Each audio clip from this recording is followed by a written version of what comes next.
बीड़ा वाली मैया ज्ञान देना चाहिए।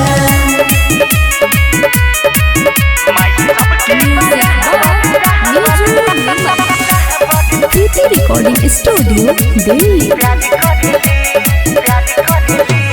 जे भी आवे मैया के दहर पे जलाउता झोलिया भर के। जे भी आवे मैया के दहर पे जलाउता झोलिया भर के। माई सब के सपना साकार करेली। अमीरा होके चाहे गरीब होके माई सबसे बराबर प्यार करेली। माई सबसे बराबर प्यार करेली। माई सबके बराबर प्यार करेली। माई सबके बराबर प्यार करेली।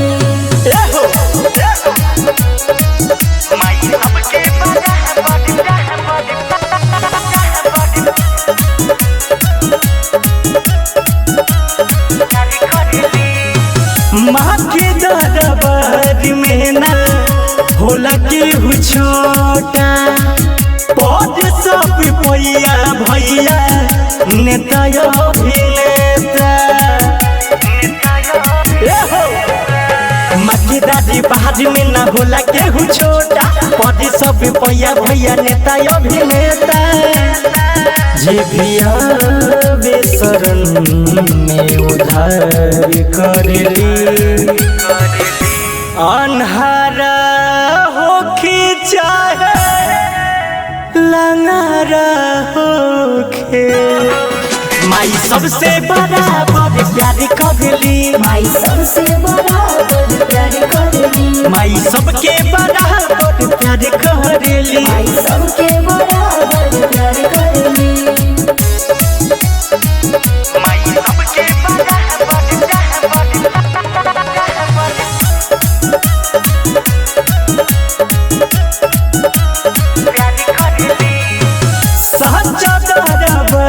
माँ के कुछो न कम हो।